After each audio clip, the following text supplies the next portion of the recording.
Alrighty, here we go. Chapter 4, the prokaryotic cells, bacteria, and archaea. General characteristics of a prokaryotic cell. The nuclear material is not encased in a membrane. They do not wind their DNA around proteins called histones. The cell wall is sturdy, made up of peptidoglycan. They don't have complex membrane-bound organelles. General structure. Externally, they have appendages, which could include flagella, pili, and fimbriae, glycolax, which is the capsule or slime layer, a cell envelope. In the cell envelope, it can or cannot contain that outer membrane. Remember, the gram-negative cell has the outer membrane, and the gram-positive cell does not have the outer membrane. They both have the cell wall, and they have the cell membrane. Internally, they're going to have cytoplasm, ribosomes, inclusions, nucleoid, which is chromosome, the actin cytoskeleton, and endospores. Start off with the appendages. The flagella. The flagella confers motility, consists of rings, rod, hook, and filament that allows it to rotate 360 degrees rather than undulating back and forth like a whip, as was once thought. The flagella can be monotrichous, which is a single flagella, lophotrichous, which is a tuft emerging from the same site, amphitrichous, which is flagella at both ends, and paratrichous, which is dispersed randomly over the surface of the cell. Chemotaxis describes flagella that can detect and move in response to chemical signals. Aerotaxis is favorable oxygen concentrations, and phototaxis is movement in response to light rather than chemicals. Axial filaments, they can also provide motility. The corkscrew-shaped bacteria called the spirochetes wriggle caused by two or more long coiled threads. They're periplasmic flagella or axial filaments. They're enclosed between the cell wall and the cell membrane. Fimbriae and pili, they both provide adhesion but not locomotion. Fimbriae have a tendency to stick to each other and to surfaces that leads to biofilms. The sex pilus is an elongate, rigid tubular structure found on gram-negative bacteria. The sex pilus is on gram-negative bacteria, where they utilize a mating process between cells called conjugation, which involves transfer of DNA from one cell to another. Then we have the glycocalyx, the bacterial surface coating. This develops as a coating of repeating polysaccharide units, protein, or both. The glycolax is repeating polysaccharide units, protein, or both. This protects the cell and helps it adhere to its environment. This can be a slime layer easily washed off, or a capsule that is more tightly bound.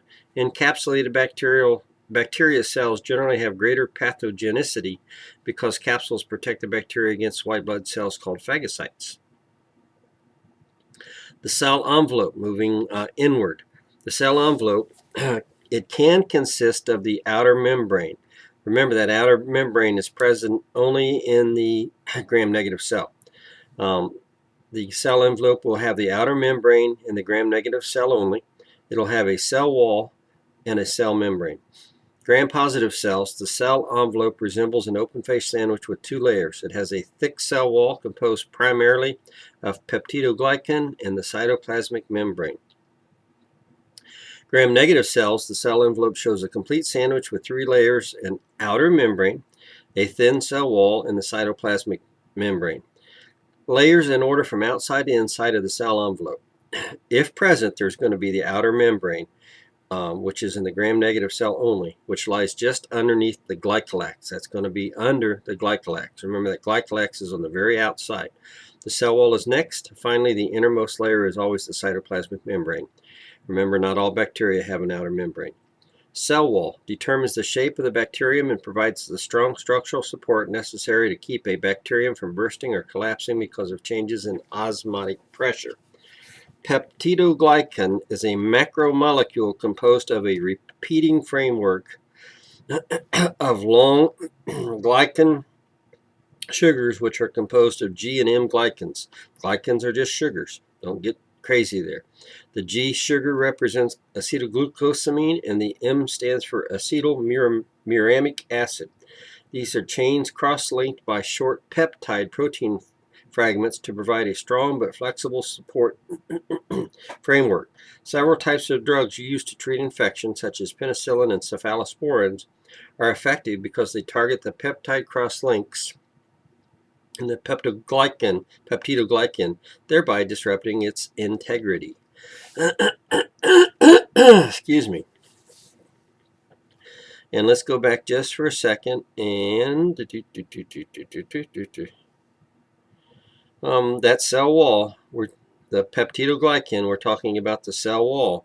And that cell wall is composed of the glycan sugars, the G, which is the acetylglucosamine, and the M, which is the acetylmuramic acid, cross-linked by the short peptide protein fragments. That is in the cell wall, the peptidoglycan. Moving right along. Gram-positive cell wall is a thick, homogeneous sheath of peptidoglycan ranging from 20 to 80 nanometers in thickness.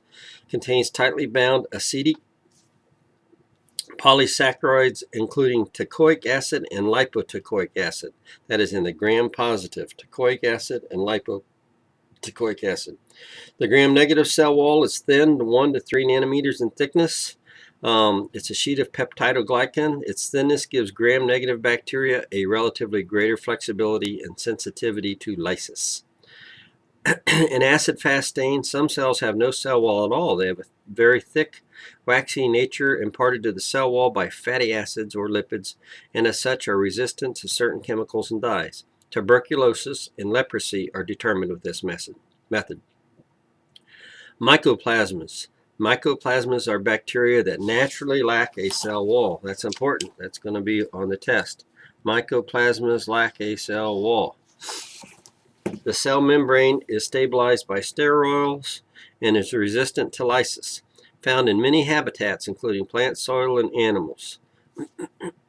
Mycoplasma pneumonia adheres to the epithelial cells in the lung and causes an atypical form of pneumonia in humans. Gram-negative outer membrane. Now remember, the gram-positive doesn't have this outer membrane, but the gram-negative cell does. And again, we're talking about prokaryotes here. The outermost layer is composed of lipopolysaccharide chains. The polysaccharide chains extending off the surface function as antigens and receptors. The lipid portion is referred to as an endotoxin as it stimulates shock and fever in gram-negative, such as meningitis and typhoid fever.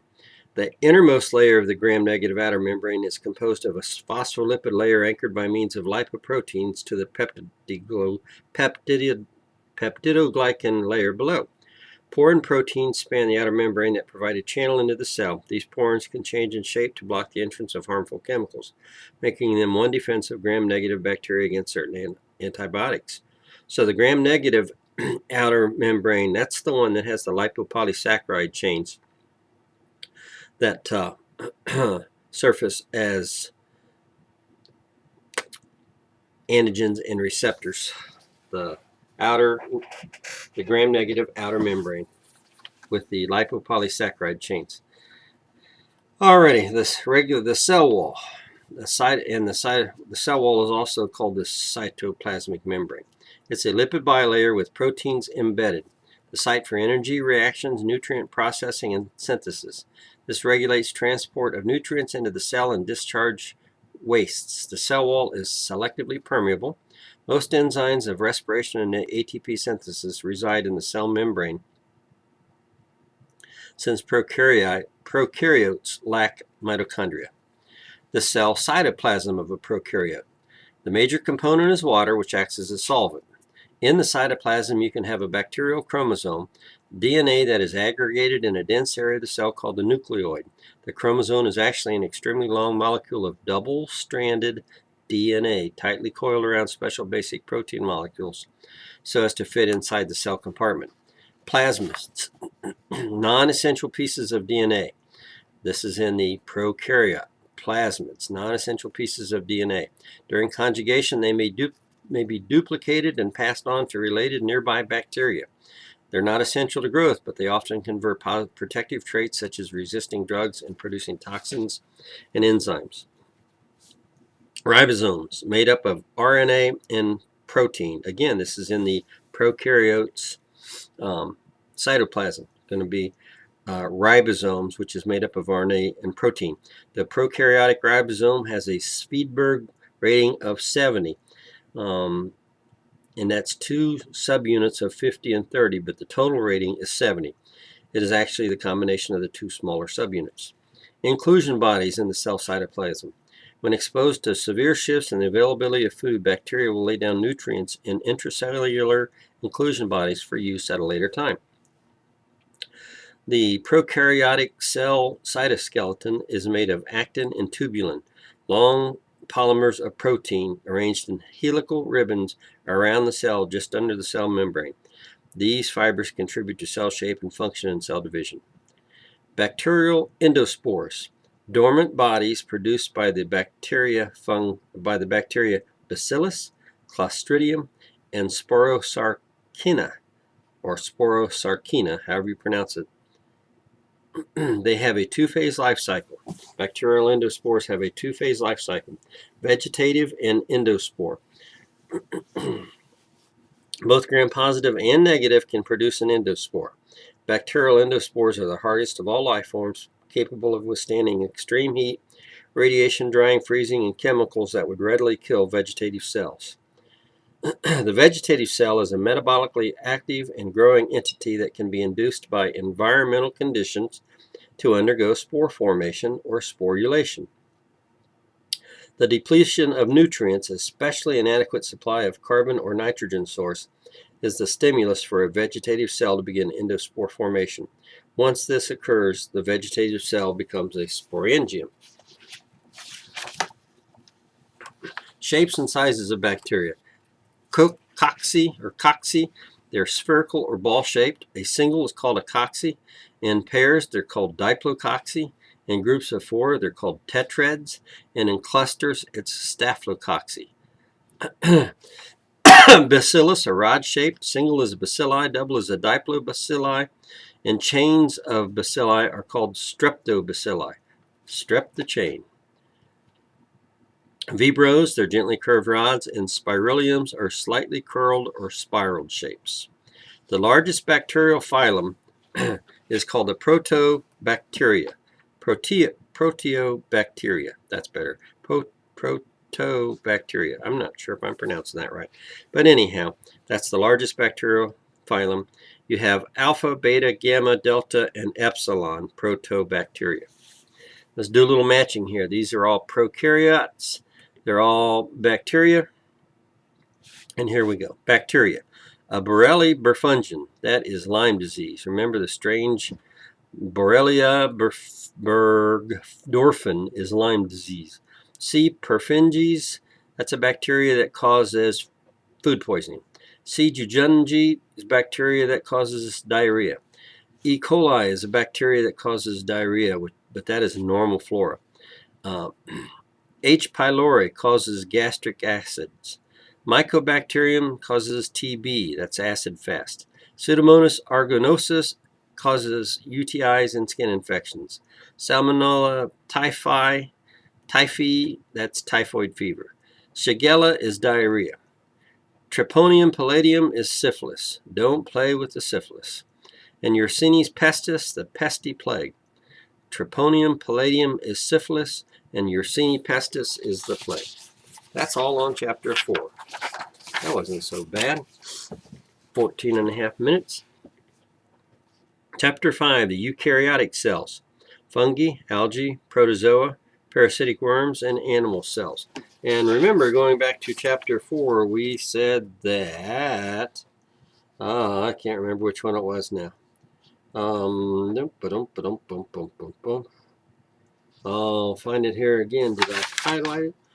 Mycoplasmas, which are bacteria, lack a cell wall. The bacteria mycoplasma is like a cell wall. Time for a drink.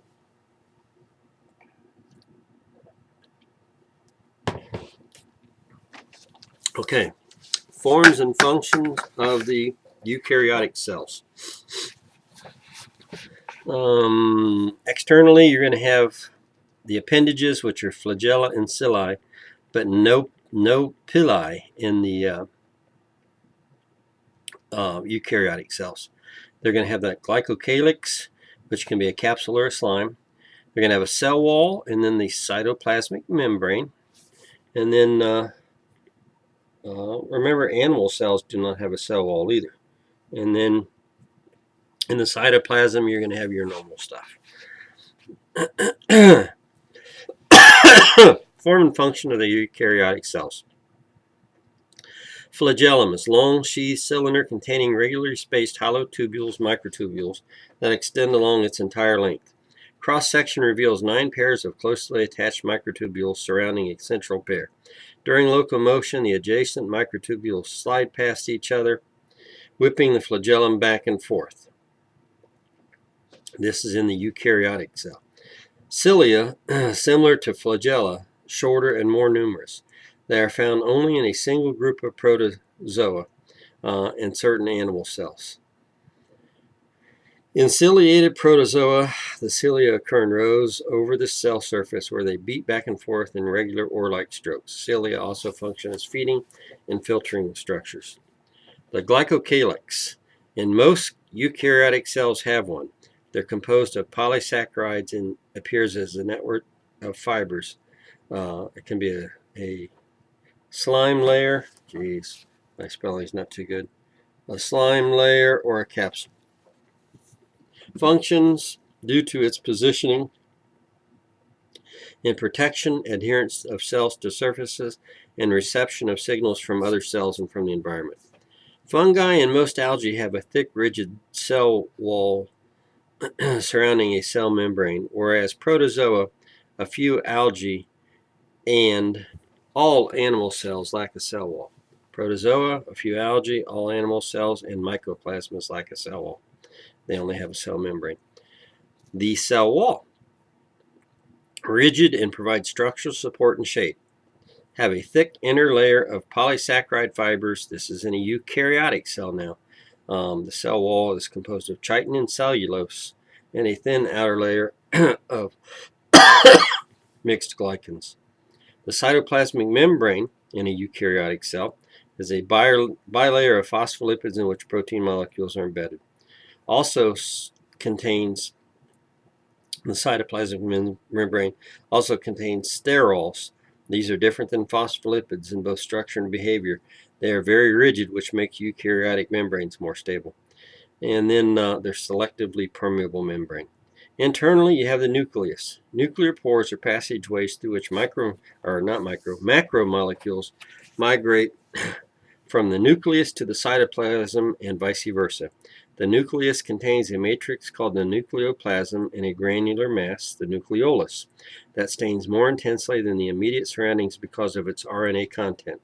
The nucleolus is the site for ribosomal RNA synthesis and a collection area for ribosomal subunits. The subunits are transported through the nuclear pores into the cytoplasm for final assembly into ribosomes.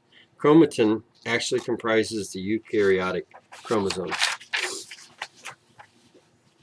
The endoplasmic rectilium, remember the rough ER, permits the spaces in the rough ER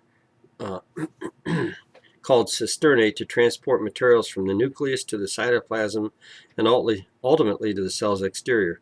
The rough ER appears rough because of large numbers of ribosomes partly attached to the membrane surface. Proteins synthesized on the ribosomes are shunted into the inside space of the rough ER and held there for later packaging and transport. Smooth ER is a closed tubular network without ribosomes that functions in nutrient processing and in synthesis and storage of non-protein macromolecules such as lipids. The Golgi apparatus, proteins are modified and then sent to their final destination in the Golgi apparatus. This organelle is always closely associated with the ER, both in location and function. The final action of the Golgi apparatus is to pinch off finished condensing vesicles that will be conveyed to organelles such as lysosomes or transported outside the cell as secretory vesicles. The lysosome, they're involved in intracellular digestion of food particles and in protection against invading microorganisms. They also participate in digestion and removal of cell debris and damaged tissue. The mitochondria has cristae membranes that hold the enzymes and electron carriers of aerobic respiration. Ribosomes. They're scattered throughout the cell, in the cytoplasm, in the cytoskeleton, in the rough ER, inside the mitochondria, and in chloroplasts. Eukaryotic ribosomes is the larger variety, and it's a combination of 60-40 subunits. The cytoskeleton of a eukaryotic cell anchors the organelles, moving RNA in vesicles and permitting shape and changes in movement. The actin filaments, the microtubules, and the intermediate filaments. Actin, microtubules, and intermediate filaments. The actin filaments provide that cellular movement, crawling, pinching during cell division, and form cellular extensions. Microtubules are long hollow tubes that maintain the shape of eukaryotic cells without walls and transport substances from one part of the cell to another. And the intermediate filaments are rope-like structures whose main role is in structural reinforcement of the cell and the organelles. Eukaryotic cells, fungi. Nearly all fungi are free-living and do not require a host. They're heterotrophic. All fungi are heterotrophic. They acquire nutrients from a wide variety of organic materials called substrates. They can be saprobes, meaning they obtain substrates from dead plants and animals, or they can be parasites on the bodies of living animals. Macroscopic fungi are mushrooms, puffballs, and gill fungi. Microscopic fungi are molds and yeasts. Microscopic fungi, the yeasts and the hyphae. A yeast cell, round to oval, asexual reproduction, grows swelling called buds. The hyphae, they are long, individual thread-like cells found in the bodies of filamentous fungi or molds. A septate hyphae have rings in it. A non-septate hyphae is smooth. A mycelium is a group of connected hyphae. It's a woven, intertwining mass of hyphae that makes up the body or colony of a mold. Undivided walls are the lower fungi. Divided walls are the higher fungi. Mycosis are fungal infections in animals. Pardon me. Vegetative fungi, mycelia, responsible for the visible mass of growth that appears on the surface of a substrate and penetrates it to digest and absorb nutrients. Reproductive fungi are fertile hyphae which branch off a vegetative mycelium. These hyphae are responsible for the production of fungal reproductive bodies called asexual spores. These free mold spores settle on a substrate and send out germ tubes that elongate into hyphae. Through continued growth and branching, an extensive mycelium is produced. The primary reproductive mode of fungi involves the production of various types of spores. The spores are responsible for multiplication, but also for survival, producing genetic variations and dissemination. Asexual spores, the sporangiospores. These are the asexual spores, the sporangiospores, formed by successive cleavages within a sac-like head called a sporangium, which is attached to a stalk called the sporangiospore, initially enclosed, but are released when the sporangium ruptures. Candidiospores are free spores not enclosed by a spore-bearing sac. They develop either by the pinching off of the tip of a special fertile hyphae or by the segmentation of a pre-existing vegetative hyphae. Sexual spores, they're formed through a process involving the fusing of two parental nuclei followed by meiosis. Important variations occur when fungi or different genetic makeup combine, or when fungi of different genetic makeup combine their genetic material. Dimorphism means two shapes. Grows as mold at room temperature, grows as yeast at body temperature. Several cause significant disease in humans. Histoplasma capsulatum is histoplasmosis. That is a mold or a fungi.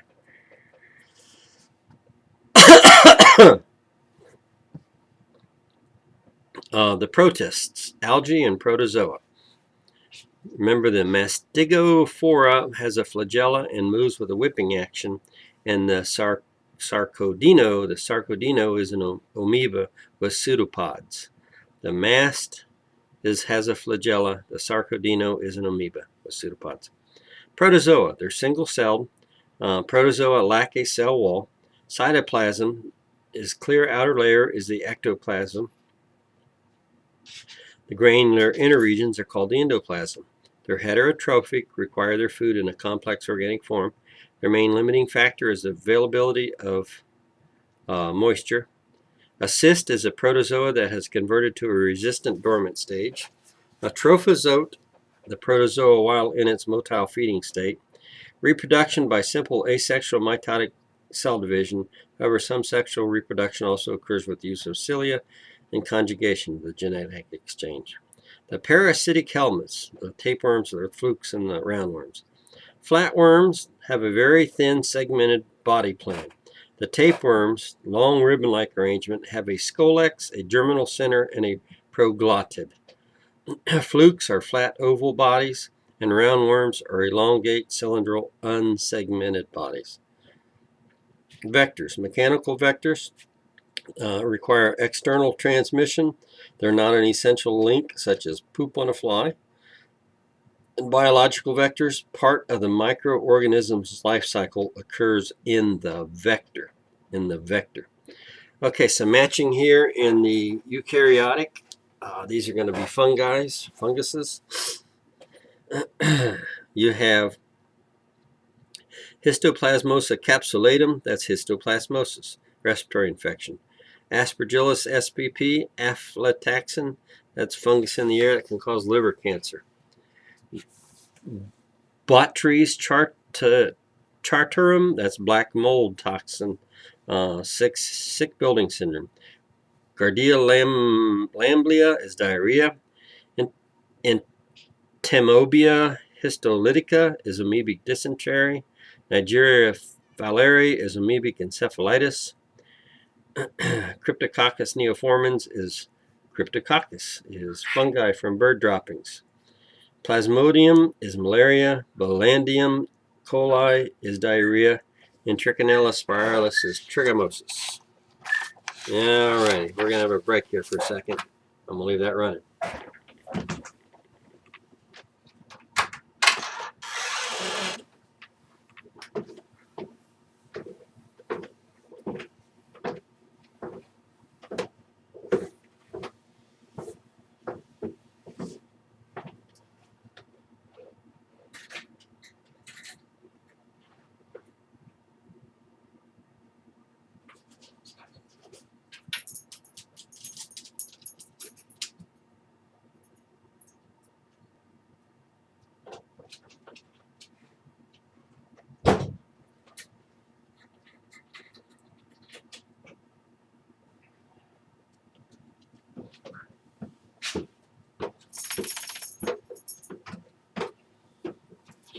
Good job.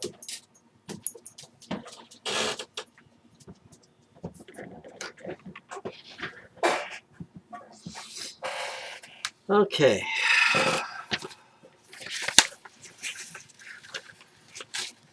Go through those matching one more time. Histoplasma capsulatum is respiratory infection. Histoplasmosis. Aspergillus, which is aflatoxin, fungus in the air, can cause liver cancer.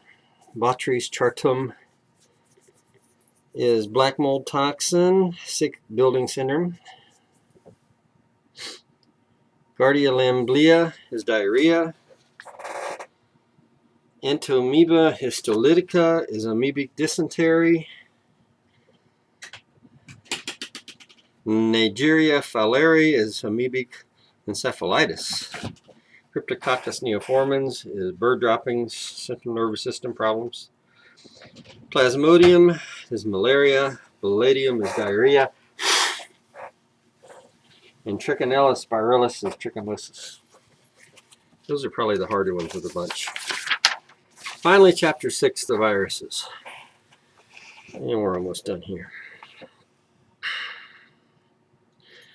Viruses are infectious particles that are either active or inactive. Their general structure, they're 20 nanometers up to 450 nanometers. Regular repeating subunits that give rise to their crystalline appearance. Contain only those parts needed to invade and control a host cell. Have an external coating and a core containing one or more nucleic acid strands of either DNA or RNA, and sometimes one or two enzymes. They have a protein capsid or a shell that undergoes that surrounds the nucleic acid in the central core. The protein capsid and nucleic acid are referred to as the nucleocapsid. Some animal viruses possess an additional covering external to the capsid called an envelope, which is a modified piece of the host cell membrane. They possess proteins on their outer surfaces. They are the molecules that allow viruses to dock with their host cells. And a virion, V-I-R-I-O-N, is a fully formed virus that is able to establish an infection in a host cell. The viral capsid, which is the protective outer shell, constructed from identical subunits called capsimers that are constructed from protein molecules. These capsimers spontaneously self-assemble into the finished capsid. There's 3 types of capsids. The helical capsids, which have rod-shaped capsimers that bond together to form a series of hollow discs resembling a bracelet. These discs combine to form a continuous helix into which the nucleic acid strand is coiled. You have the icosahedron capsids. They're 3-dimensional, 20-sided figures with 12 evenly spaced corners. The nucleic acid is packed in the center. Finally, you have the complex capsids that are found in viruses that infect bacteria. The complex capsids are found in viruses that infect bacteria. Many have multiple types of proteins and take shapes that are not symmetrical. Example is the T4 bacteriophage. A virus that infects bacteria has a capsid head, a collar, a sheath, tail fibers, base plate, tail pins. To me, it looks like a Mars rover. The capsid covering is indispensable to viral function because it protects the nucleic acid from the effects of various enzymes and chemicals when the virus is outside the host cell. Parts of viral capsids and envelopes Parts of the viral capsids and the envelopes stimulate the immune system to produce antibodies that can neutralize viruses and protect the host cells against future infections. Next, let's talk about the nucleic acids, the core of the virus. Remember that a genome is the sum total of the genetic information carried by an organism. Viruses contain RNA or DNA, but not both. Viruses possess only the genes needed to invade host cells and redirect their activity. A positive sense RNA is a single-stranded RNA genome that are ready for immediate translation into proteins. A negative sense RNA are genomes that have to be converted and made into proteins. Viruses are genetic parasites because they cannot multiply until their nucleic acid has reached the internal habitat of the host cell. At minimum, they must carry genes for synthesizing the viral capsid and the genetic material, for regulating the actions of the host, and for packaging the mature virus. Classifications of viruses: animal, plant, bacterial, enveloped or naked, DNA or RNA, helical or icosahedral, or complex. Remember, family, genus, species, alphabetical order, family, genus, species, Verde, virus, and then English words. Modes of viral multiplication for animal viruses: absorption, penetration, uncoating, synthesis, assembly, and release from the host cell. The invasion or the absorption begins when the virus encounters a susceptible host cell and absorbs specifically to receptor sites on the cell membrane. These receptor sites are generally glycoproteins the cell requires for its normal function. Envelope forms, the glycoprotein spikes bond to the cell membrane receptors. Naked nucleocapsids use molecules on their capsids to adhere to the cell membrane receptors. The host range, a virus conveyed its host cell only through making an exact fit with a specific host molecule. Tropisms are viruses usually have tissue specificities called tropisms for certain cells in the body. The hepatitis B virus targets the liver, and another example, the mumps virus targets only the salivary glands. Penetration or uncoating is done by endocytosis or fusion. Endocytosis by the entire virus. Once inside, the enzymes in the vacuole dissolve the envelope and the capsid. The virus is said to be uncoated, a process that allows the viral nucleic acid into the cytoplasm. Fusion of the host cell membrane with viral envelope is the other type of penetration or uncoating. Synthesis, replication, and protein production. DNA viruses enter the host cell's nucleus and are replicated and assembled there. RNA viruses, with a few exceptions, such as retroviruses, are replicated and assembled in the cytoplasm. Proteins for the capsid, the spikes, and viral enzymes are synthesized on the host's ribosomes using its amino acids. The release of mature viruses. Non-enveloped and complex viruses that reach maturation in the cell nucleus or cytoplasm are released when the cell lyses or ruptures. Envelope viruses are liberated by budding or exocytosis from the membranes of the cytoplasm, the nucleus, the endoplasmic reticulum, or vesicles. Reverse transcriptase. The AIDS virus comes equipped with reverse transcriptase for synthesizing DNA from RNA. RNA is copied to DNA by reverse transcriptase. The RNA is degraded. You get a double strand of DNA, a target for drug development. The influenza virus. If you have an antigenic shift, that's a yearly epidemic, a spike in the cases. The flu vaccine is made for this. If you have an antigenic shift, this occurs very infrequently. This is sudden and dramatic. It's a pandemic. So the shift is a pandemic. Damage to the host cell and persistent infections. Cytopathic effects, CPEs, virus-induced damage to the cell that alters its microscopic appearance. Inclusion bodies are compacted masses of viruses or damaged cell organized in the nucleus and cytoplasm. You can have a synctia, the fusion of multiple host cells into single large cells containing multiple nuclei. They have the ability to fuse cell membranes, such as the respiratory syncytial virus. A provirus, when the DNA of a virus is incorporated in the DNA of a host, such as with measles, herpes simplex, and herpes zoster virus. That would be a provirus, when the DNA of a virus is incorporated in the DNA of the host. Oncogenic cancers caused by viruses with the effect on the cell being called transformation. Oncoviruses are mammalian viruses capable of causing tumors. Viruses that infect bacteria, the bacteriophage, often make the bacteria more pathogenic to humans. The bacteriophage in the intestinal bacterium, the E. coli, especially the T-even phages such as T2 and T4, they have that icosahedral capsid head containing DNA, central tube surrounded by a sheath, a collar, a base, plate, tailpins, and fibers, which makes it an efficient package for infecting a bacterial cell. The T-even bacteriophage, the nucleic acid penetrates the host after being injected through a rigid tube the phage inserts through the bacterial membrane and wall. Soon the host cell machinery is used for viral replication and synthesis of viral proteins and will wind up with new bacteriophages. Eventually the host cell becomes so packed with viruses that it lyses, releasing mature virions. That's it, virions. Lysogeny, the silent virus infection. You have DNA phages that are called temperate phages.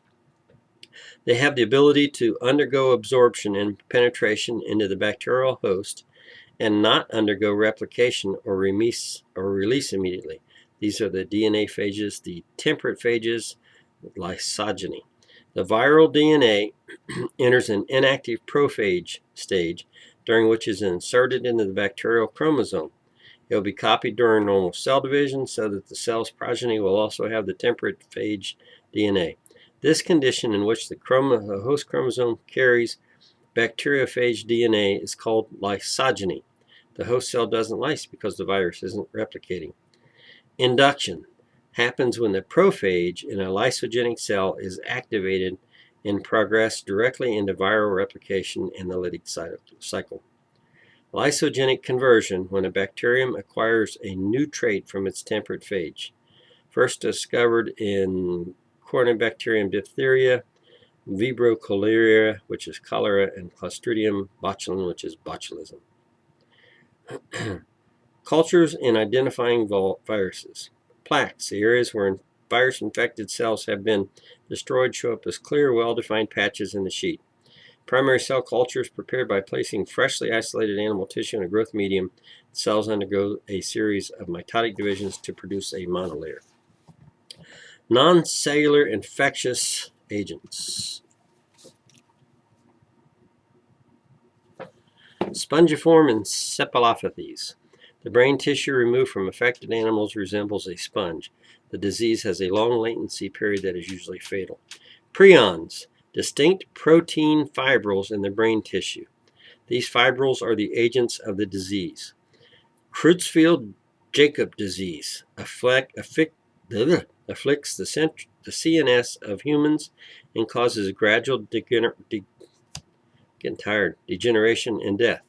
Medical workers that were handling autopsy specimens contracted the disease, indicating it is transmissible. Mad cow disease, which is spongiform encephalopathy, was the first case of prion disease transmission from animal to human. Viroids, plants are parasitized by virus-like agents called viroids. They're very small and are composed of only naked strands of RNA, lacking a capsid or any other coating. These are significant pathogens in several economically important plants like tomatoes, potatoes, cucumbers, citrus trees, and chrysanthemums. Interferons. It's a compound used with some success in treating and preventing viral infections. It is a naturally occurring human cell product called interferon. Satellite viruses are dependent on other viruses for replication. An example would be the delta agent, which is only expressed in the presence of hepatitis B virus. Hepatitis D is dependent on hepatitis B. Alrighty. Let's see here. Remember that Staphylococci are cocci and streptobacilli are chains of rods. Strepto, chains of rods. Staphylococci are clusters of cocci. However you want to pronounce that. Back to the matching again. The prokaryotes, which are the bacteria. The Borrelia burgdorferi, whatever, is Lyme disease. Perfringens is food poisoning. C. jejungi will cause diarrhea. E. coli will cause diarrhea. It's normal flora. H. pylori is gastric ulcers. Mycobacterium, which is acid-fast TB. Pseudomonas aeruginosa is skin infections and UTIs. Salmonella typhi is typhoid fever. Shigella is diarrhea. Treponema pallidum is syphilis. Don't play with the syphilis. And Yersinia pestis is the plague. Don't play with the plague. Matching with the eukaryotic, I should say. Histoplasma capsulatum is histoplasmosis, which is a respiratory infection. Aspergillus spp is aflatoxin. That is fungus in the air, can cause liver cancer. Bortries chartarum, remember the char is black mold toxin. Gardiolamblia is diarrhea. Entamoeba histolica is amoebic dysentery. Negeria fowleri is amoebic encephalitis. Cryptococcus neoform is bird droppings, which is CNS nervous syndromes. Plasmodium is malaria, Balanium is diarrhea, and Trichinella spiralis is trichomosis. Alrighty, you've got this. Good luck. You'll do fine, and hopefully your classmates do fine as well.